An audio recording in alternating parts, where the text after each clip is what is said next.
Vista. Oferecimento Sesc, Churrascaria Garfo e Bombacha. Conosco nos estúdios da Clube, nesta manhã de sexta-feira aqui no GJR, já aparecendo em imagens novamente, né, nos brindando com a sua ilustre presença, Kiko Largman. Bom dia, Kiko, bem-vindo. Bom dia, Léo, bom dia Cabelinho, e bom dia, ouvinte. Eu falei com ele a primeira vez que ele veio, que de vez em quando a gente ia chamar ele aqui, né? Pra gente dar umas dicas. A sexta-feira é uma sexta-feira que a gente, de vez em quando, quer fazer isso, dar uma descontraída, sair um pouquinho da seriedade, não que no teu trabalho não seja sério, né? Estamos aqui com um dos principais críticos de cinema do Brasil e do mundo, né? Porque o Brasil é do Brasil e o mundo, né? E do mundo, né? Zero exagerado. Nada, mas bairrista também nem um pouco. Assado, né? Mas enfim, né? E a gente tem aí o Festival de Cinema de Gramado vindo. E antes da gente começar, né? Depois vai ter as dicas do Kiko e tudo mais, né? Antes da gente começar, eu queria que tu falasse um pouquinho da importância dos festivais de cinema, né? A gente falava fora do ar, né? No Rio de Janeiro, Brasília, obviamente Gramado, a importância dos festivais para o cinema brasileiro, né? Não apenas a questão, muita gente tem a impressão aqui da região que é muita festa, que obviamente tem, né? Não dá pra dizer que não, né? Mas também a importância para valorizar, né, essa nobre arte que é o cinema. Fundamental. Márcio, é fundamental porque o cinema... O Festival de Gramado, ele é muito maior do que só o cinema, né? É importante, agora que eu moro, né? Há 4 anos, e há 4 anos que eu vou ao Festival de Gramado, né? Acompanho, não dá para ver todos os filmes, mas enfim. Mas é o movimento que faz com que a cidade, Gramado e Canela, eu moro em Canela, seja quase que uma indústria, né, de movimentação para o comércio, para a economia, né? Então eu vejo assim, a importância desse lado. Agora, para o cinema é fundamental porque tem a marca Festival de Gramado, é muito forte dentro do setor. Então você ganha um Kikito, tem uma exibição hors concours, como vai ter a Antártida, por exemplo. Sim, eu até ia falar sobre a Antártida. Tem filmes maravilhosos. Agora tá mais enxuto, né? A seleção de filmes tá mais enxuta, mas continua com enorme relevância, né? Quando você ganha um prêmio, é exibido no festival, isso ganha uma dimensão muito maior, não só no Brasil, eu acredito assim que lá fora, né? Quando a gente falava em festival, eu me lembro nos anos 80 e 90, né?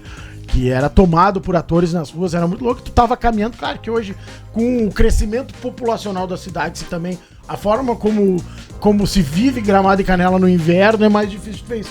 Mas eu me lembro várias vezes, eu tava caminhando, tipo assim, passando pela confeitaria Marta, tá um ator saindo. Eu tava falando fora do ar, uma vez eu fui num evento, eu tava tomando um chopp com o Hugo Carvana, né, cara? É ótimo. Coisas que hoje tu não é mais difícil. O assédio é maior, né? Exato, né? Não, mas eu acho que hoje o celular também ali, a pessoa tudo no celular, os caras meio que se preservam um pouco.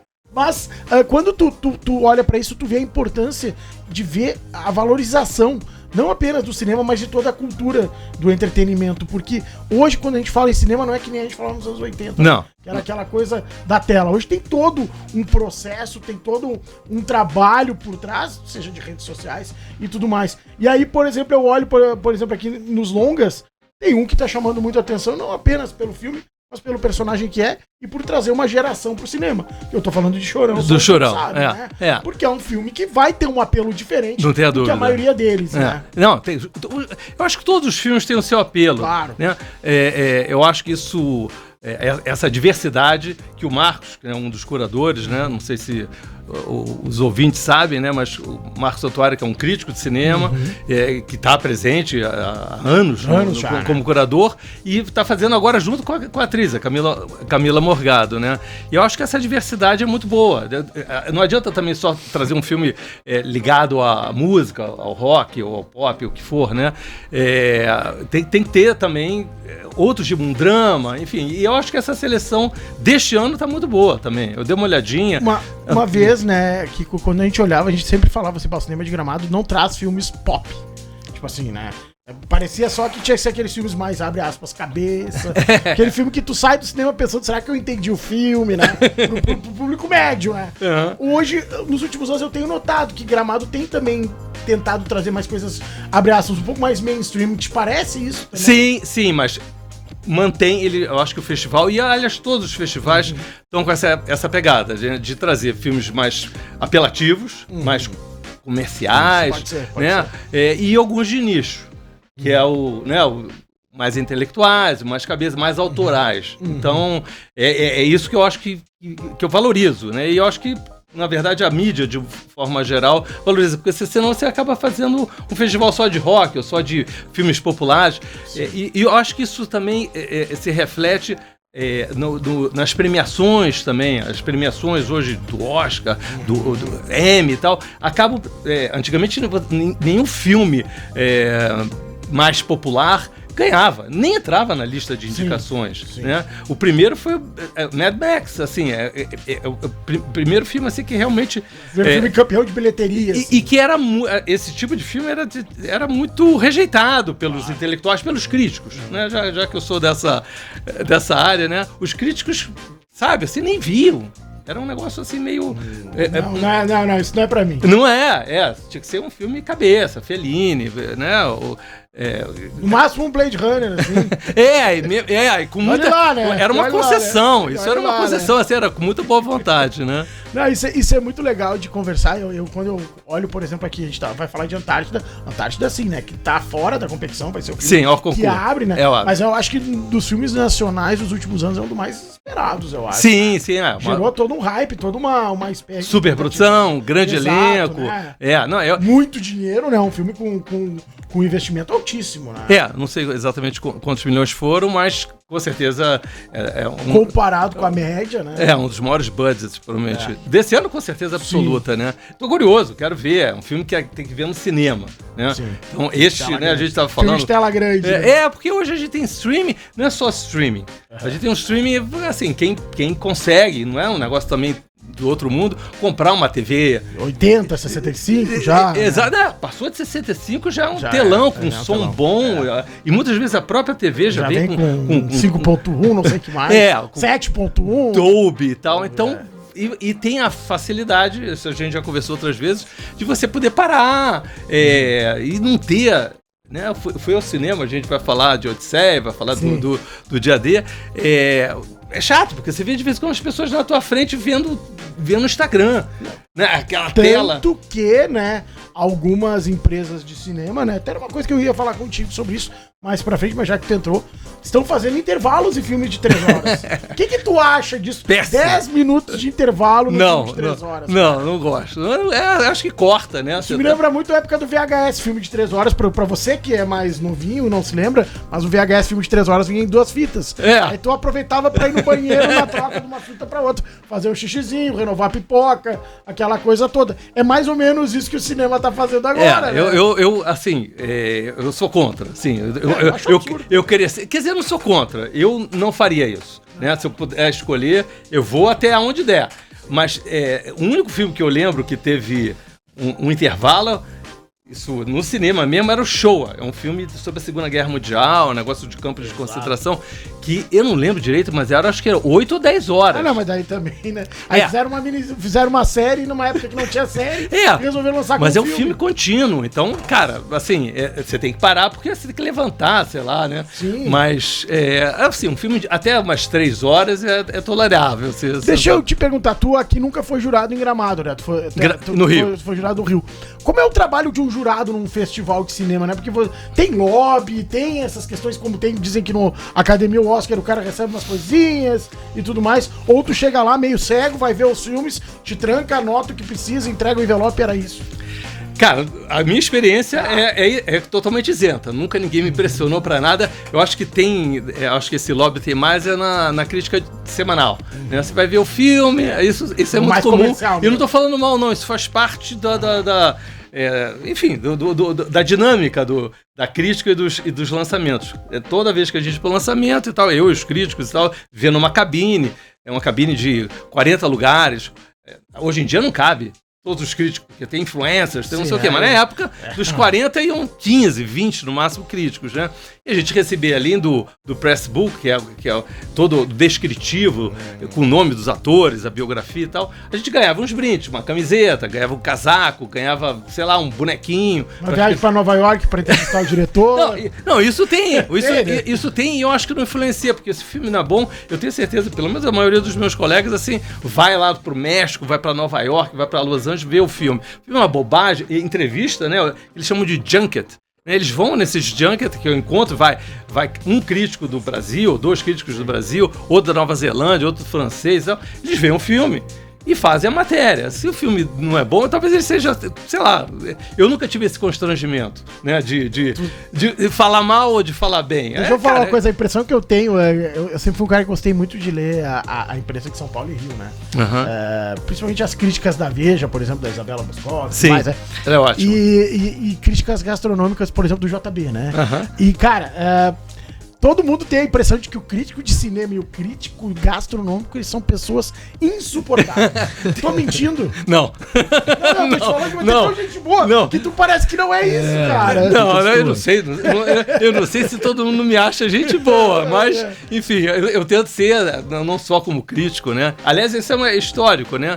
Eu sempre fui muito flexível, né? Na hora de ver, assistir, porque os meus amigos, isso de anos atrás, né, que iam assistir a um filme, é essa história, né? O cara que tá acostumado a escrever sobre Fellini, sobre Kubrick e tal, o cara, quando vê um filme Piranhas Assassinas... É tudo blazer, não vai querer ver, ele vê o primeiro rolo e o último, já tem essa história, né, de assistir, de pedir... Só pra contar o que... E dá lá a pior cotação possível. Você vai ver esses filmes de adolescente, você tem que colocar o boné de adolescente, entrar lá no clima. Entender que o produto é pra esse público. Eu sempre fui assim, na hora de escrever sobre um filme autoral, um filme intelectual, um filme premiado e tal, a gente tem que ter, né, o Tarkovsky, eu lembro que eu fui... Tarkovsky é um diretor com cenas muito lentas. Você podia também ser um chato e não... O meu nível de cenas lentas de Tarkovsky, eu juro que eu não sou obrigado a conhecer tudo, né? É o Kubrick. Tá bom demais ali, tipo, de olhos fechados. Não, Tarkovsky... Pra mim é o limite. Não, Tarkovsky ia te tirar do sério, cara. Meu Deus. Mas enfim, eu acho que esse é o segredo, né? Mas os críticos gastronômicos dizem, né? Eu conheci um só do JB, que é o Apícios, né? Que era um codinome, né? E assim, todo mundo os caras, o crítico gastronômico, ele era tipo o Giovanni Grisotti aqui na RBS. Ninguém conhecia a cara dele.